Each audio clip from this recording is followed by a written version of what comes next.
আসসালামু আলাইকুম বন্ধুরা, কেমন আছেন? হ্যাঁ, আশা করি আপনারা ভালো আছেন। আমিও খুব আল্লাহর রহমতে ভালো আছি। বন্ধুরা, আপনাদেরকে আমি আজকে ঘুগনি করে দেখাবো কেমনভাবে আমি ঘুগনিটা বানাবো। দেখুন, আমি নতুন নতুন মশলা দিয়ে ঘুগনি বানাবো। কেমনভাবে বানাবো, সুস্বাদু খুব ঘুগনি বানাবো, আপনারা দেখতে থাকুন। তেল গরম হয়ে গেছে, এবার আমি জিরার একটু ফোড়ন দিয়ে দেবো। ফোড়নটা একটু লাল লাল হয়ে গেলে, এই যে লাল লাল হয়ে গেছে আমার ফোড়নটা, ওর মধ্যে আমি পেঁয়াজ কুচি দিয়ে দেব। পেঁয়াজ কুচিটা আমি লাল লাল করে নেব। আমি যেমনভাবে ঘুগনিটা বানাচ্ছি বন্ধুরা, আপনারা একবার হলেও বাড়িতে বানাবেন। এইভাবে বানিয়ে খেলে ঘুগনির অসাধারণ খেতে লাগে। যেমন তেমন আমি বানাবো না, আমি ভালো নতুন স্টাইলে ঘুগনি বানাবো, ভালো ভালো মশলা দিয়ে। আমি কী কী মশলা দিচ্ছি আপনারা দেখতে থাকুন। আগে আমি পেঁয়াজটা লাল করে নিই, লাল করে নিয়ে বাকি মশলাগুলো আমি দেবো, আপনারা দেখবেন। পেঁয়াজটা আমার লাল লাল হয়ে এসেছে, এবার আদা রসুনের পেস্টটা আমি এর মধ্যে দিয়ে দেবো। আদা রসুনের পেস্টটাও আমি ভালো করে ভেজে নেবো। আদা রসুনের যে কাঁচা গন্ধটা থাকে, সেই গন্ধটা চলে গেলে বাকি মশলাগুলো আমি এর মধ্যে দিয়ে দেবো। এর মধ্যে আমি তেজপাতা 3 পিস দিয়ে দিয়েছি। তারপরে আমি এর মধ্যে লং এলাচ দালচিনি আমি এর মধ্যে দিয়ে দেব, দিয়ে ভালো করে নেড়ে ছেড়ে নেবো।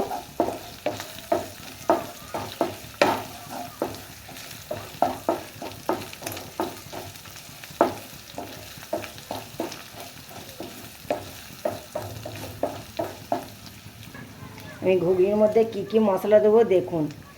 এটা আছে এইটে গুঁড়ো, এইটা হচ্ছে গোলমরিচ গুঁড়ো, লঙ্কার গুঁড়ো, হলুদ গুঁড়ো, ধনে গুঁড়ো আর কাস্তুরি মেথি। আমি সব উপকরণগুলো এর মধ্যে আমি দিয়ে দেব, দিয়ে ভালো করে আমি নেড়ে চেড়ে নেব।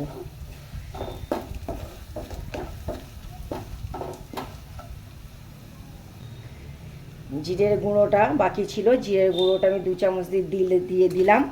জিরের গুঁড়োটা দিয়ে অসাধারণ খেতে লাগে, খুব টেস্টফুল হয়। ভালো করে আমি নেড়ে চেড়ে নিয়ে সামান্য একটু আমি জল দিয়ে দেবো। তলায় লেগে যাচ্ছে, নিচে লেগে যাচ্ছে, সামান্য আমি জল দিয়ে দেবো। দিয়ে দিয়ে ভালটার আমি কষাতে থাকবো।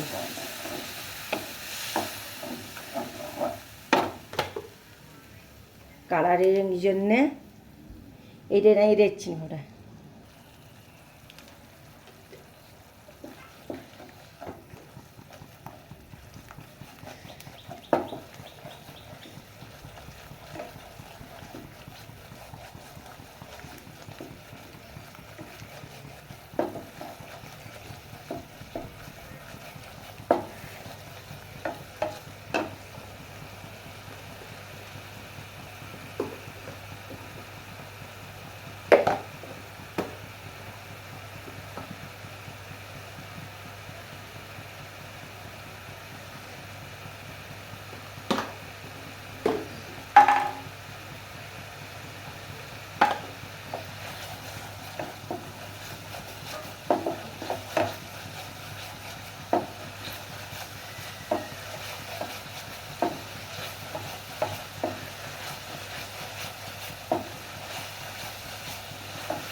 শসাটা হলুনই ভাল লাগে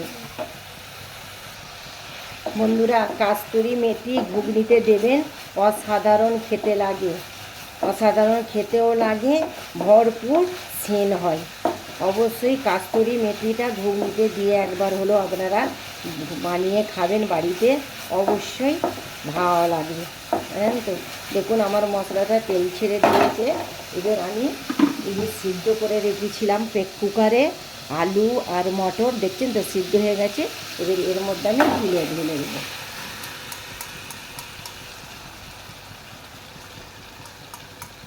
কত দারুণ অসাধারণ সিদ্ধ হয়ে গেছে, দেখতে পাচ্ছেন তো বন্ধুরা। আলু মটর সব সিদ্ধ হয়ে গেছে। এবার আমি অল্প করে আমি কষিয়ে নেব। দেখুন ঘুগনিটা কত মাখা মাখা হয়ে গেছে। আগে থাকতে আমি কুকারে কুক করে রেখেছিলাম বলে মাখা মাখা হয়ে গেছে। এবার আমি এর মধ্যে জল ঢেলে দেবো। বেশি জল লাগবে না, সামান্য জল লাগবে। এইভাবে আপনারা ঘুগনিটা বানাবেন আর পুরো ভিডিওটা দেখবেন। আমার ঘুগনি বানানোটা কেমন লাগলো আপনারা অবশ্যই আমাকে কমেন্ট করে জানাবেন। ঘুগনিটা আমার হয়ে এসছে। আমি সামান্য গরম মশলা এর মধ্যে আমি ছড়িয়ে দেব। গরম মশলাটা দিলে আরও টেস্ট বেড়ে যায়। এর মধ্যে আমি সামান্য ঘি দিয়ে দেব, অসাধারণ খেতে লাগবে। হাফ চামচের মধ্যে আমি ঘি দিয়ে দিলাম, দিয়ে ভালো করে আমি নেড়ে চেড়ে নেব। অবশ্যই আপনারা ঘি, কাস্তুরি মেথি দেবেন, খেতে অসাধারণ লাগবে। আমরা যেই ঘুগনি কিনে খাই তার থেকে বেটার ঘুগনি হবে। বাড়িতে এইভাবে রান্না করে দেখবেন। আর বন্ধুরা একটু চাট মশলা সামান্য ছড়িয়ে দেব। ম্যাগি মশলা দেবো না, চাট মশলা দিচ্ছি। চাট মশলাটা দিলে হেভি খেতে লাগে আর সেন্টটাও দুর্দান্ত আসে। আমার ঘুগনি রেডি। দেখুন আলুগুলো কেমন মাখা মাখা হয়ে গেছে আর কড়াইগুলো কেমন একদম গোটা গোটা হয়ে আছে, দেখছেন তো? অসাধারণ। এবার আমি পরিবেশন করে আপনাদেরকে আমি দেখাচ্ছি। দেখুন বন্ধুরা, দোকানের বিক্রির থেকে বেটার আমি ঘুগনি করেছি। দেখুন অসাধারণ ঘুগনি হয়েছে। আপনারা পুরো ভিডিওটা দেখার জন্য আপনাদেরকে ধন্যবাদ। এবার আপনারা পরিবেশন করার পালা। দেখুন বন্ধুরা, ভিডিওটা যদি ভালো লাগে লাইক, কমেন্ট, শেয়ার করবেন। রহিমা ভিলেজ কিচেনের পাশে থাকবেন। যেসব সকল বন্ধুরা আমার বন্ধু হয়ে গেছেন, আমার পরিবারে এসে ঘুরে গেছেন, অসংখ্য ধন্যবাদ। ওইভাবে রহিমার পাশে থাকবেন বন্ধুরা। নেক্সট ভিডিও নিয়ে ফিরে আসছি। খোদা হাফেজ।